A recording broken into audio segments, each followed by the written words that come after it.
Namaste everyone. Welcome to Sheetal Digital Ocean. Let's learn something new in this video. ये video में हम देखेंगे what is recursion. Recursion का programme समझने से पहले रिकर्जन क्या है वो समझते हैं। अगर आप सी लैंग्वेज सीख कर आए हो तो आपको पता ही होगा, आइडिया होगा ही कि रिकर्जन क्या है। तो सी लैंग्वेज में जो रिकर्जन का मतलब होता है वो ही सेम पाइथन में भी कंसेप्ट वही रहता है रिकर्जन का। पाइथन में आके रिकर्जन का कंसेप्ट चेंज नहीं हो जाता है। अब हम देखते हैं रिकर्जन हम किसे बोलते हैं। सिंपल वर्ड में हम बताएं ना कि रिकर्जन, तो रिकर्जन मतलब फंक्शन खुद को ही कॉल करता है। सपोज हमने एक यहाँ पे फंक्शन बना दिया जिसका नाम है नेम।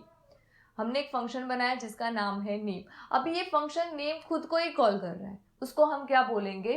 रिकर्जन। तो सिंपल वर्ड में आप ऐसा बोल सकते हो कि फंक्शन कॉल इटसेल्फ, उसको बोलेंगे हम रिकर्जन। अभी मैं आपको समझा रही हूँ कि कैसे होता है ये वर्क। तो मैं अगर आपको पूछूं कि n फैक्टोरियल, तो n फैक्टोरियल की फॉर्मूला क्या है? तो n into n minus one into n minus two up to 1 तक जाना है। ओके, ये फैक्टोरियल की फॉर्मूला है। अगर यहाँ पे मैं ऐसा लिखूं 4 फैक्टोरियल तो क्या होगा? 4 into three into two into one. Okay, और हमको आंसर मिल जाएगा 4 into three 12, 12 two 24। Got it? समझ में आया आपको ये फैक्टोरियल का कंसेप्ट कि फैक्टोरियल।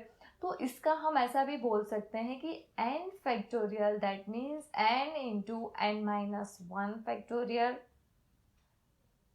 ऐसे बोल सकते हैं ना, n minus one factorial into n minus two, ऐसे कर कर।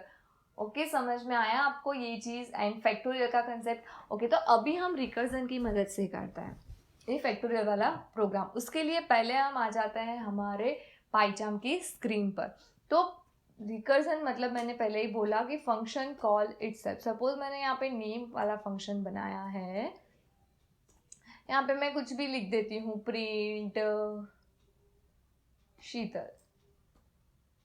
ओके, अभी हम यहाँ पे फंक्शन को कॉल करवा देते हैं नेम, तो इसको हम बोल देंगे रिकर्जन। अब इसको हम रन करेंगे ना तो कुछ भी नहीं आएगा अभी, और वो एक दूसरे को एग्जीक्यूट करता ही जाएगा, करता ही जाएगा। बट इस सिंपली इसको हम बोलेंगे क्या है? रिकर्जन। की नेम नाम के फंक्शन नेम नाम को ही कॉल कर रहा है। क्या हो रहा है? नेम नाम का फंक्शन नेम नाम को ही कॉल कर रहा है। देखो एक बार मैं यहाँ पे कॉल करती हूँ एंड देन यहाँ पे कॉल करते हैं नेम। ओके, अब इसको रन करते हैं तो देखो यस, बट एरर क्या आई? Recursion error. दैट मीन्स इनको पता ही नहीं चला कि कितनी बार आप कॉल करवाना चाह रहे हो। मतलब कि ये इनफाइनाइट लूप में चला गया कि यहाँ पे नेम इसको कॉल करवाई जा रहा है, करवाई जा रहा है, करवाई जा रहा है, बट कहीं पे टर्मिनेट नहीं हो रहा है। दैट्स वाई ये हमको रिकर्जन एरर मिल रही है। Got it? समझ में आया आपको कि रिकर्जन मतलब नेम नाम के फंक्शन को फिर से फंक्शन खुद को ही कॉल कर रहा है। ये फंक्शन की डेफिनेशन है और इसके अंदर फंक्शन क्या कर रहा है? खुद को ही कॉल कर रहा है, तो इसको हम बोलेंगे रिकर्जन। अभी हमने फैक्टोरियल का देखा, तो अभी हम फैक्टोरियल वाला प्रोग्राम कर कर देखते हैं यूजिंग रिकर्जन। ओके, तो यहाँ पे इसको हटा देती हूँ। यहाँ पे लिखते हैं फैक्ट एंड यहाँ पे एक पैरामीटर में देती हूँ n। अब यहाँ पे लिखती हूँ इफ।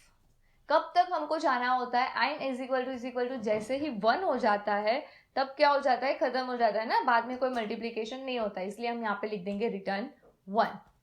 एल्स में हम क्या लिखेंगे? Return n into fact n minus one. जैसे ही इसमें हमने बोला था ना n फैक्टोरियल मतलब n into n minus one factorial. अभी ये जो साइन है फैक्टोरियल, उसकी जगह पे हमने क्या कर दिया है? एक फंक्शन बना दिया है जिसका नाम हमने रखा है फैक्ट, इसलिए हमने यहाँ पे क्या लिखा? Fact n minus one. Got it? समझ में आया? अभी हम यहाँ पे उसको क्या करेंगे? कॉल कर पाते हैं फैक्ट। यहाँ पे कोई भी नंबर दे देते हैं, सपोज मैं देती हूँ 5। यहाँ पे हम प्रिंट एन एक्स। ओके, अब इसको हम रन करते हैं। ओके, एल्स के बाद कॉलन रह गया। अब इसको हम रन करते हैं तो हमारा आंसर क्या आया? 120। यूजर के पास से अगर आपको वैल्यू लेनी है यहाँ पे तो आप यहाँ पे लिख सकते हो। क्या लिखोगे आप यहाँ पे? सपोज मैं लिखती हूँ number is equal to input enter any number, और इसको हमको टाइप कास्ट करना पड़ेगा किस में, इंटीजर में। तो इसके लिए हम यहाँ पे लिख देंगे इंट। ओके, अब यहाँ पे हम पास कर देंगे नंबर। अब इसको रन करते हैं, यहाँ पे हम लिखते हैं, सपोज मैं लिखती हूँ 3, तो 6 आ गया। 3 का factorial 3 into 2 into 1, that means 6 आ गया। अगर इसको हम फिर से रन करते हैं, अभी मैं यहाँ पे नंबर दूंगी 5, तो 120 हमारा आ गया। तो इसको ही बोलते हैं फैक्टोरियल। थोड़ा डीपली मैं इसको समझा देती हूँ कंसेप्ट को, कि यहाँ पे हमने क्या लिखा था प्रोग्राम के अंदर। प्रोग्राम में हमने लिखा यहाँ पे n into fact n minus 1 factorial. तो सपोज यहाँ पे 5 फैक्टोरियल है, तो क्या होगा, 5 फैक्टोरियल इज इक्वल टू क्या कर सकते हैं हम, 5 इंटू 4 फैक्टोरियल लिख सकते हैं ऐसा इजीली। अब ये 4 फैक्टोरियल है, उसकी जगह पे हम क्या लिख सकते हैं, 4 इंटू 3 फैक्टोरियल। अभी ये जो 3 फैक्टोरियल है, उसकी जगह पे हम क्या लिख सकते हैं, 3 इंटू 2 फैक्टोरियल। अब ये 2 फैक्टोरियल की जगह पे हम लिख सकते हैं 2 इंटू 1 फैक्टोरियल। अभी 1 जो फैक्टोरियल है उसकी वैल्यू क्या होगी, 1। तो अब रिवर्स में सब्सटीट्यूट करते जाओ सारी वैल्यू। यहाँ पे 1 फैक्टोरियल की जगह पे 1 आ जाएगा, तो 2 into 2, 2 into 1 factorial 2, that means 2 factorial का आंसर क्या है, 2। तो यहाँ पे 2 फैक्टोरियल की जगह पे क्या लिख देंगे हम, 2। 3 इंटू 2 दैट मीन्स 6 हुआ, तो 3 फैक्टोरियल का आंसर क्या आया मेरा, 6। तो यहाँ पे 3 फैक्टोरियल की जगह पे क्या आ जाएगा, 6, मतलब 4 इंटू 6, उसका आंसर क्या होगा, 24। अब 4 फैक्टोरियल की जगह पे हम क्या लिख देंगे यहाँ पे, 24। तो 5 इंटू 24 हमारा क्या होगा, 120। इस तरह से रिकर्जन वर्क करता है।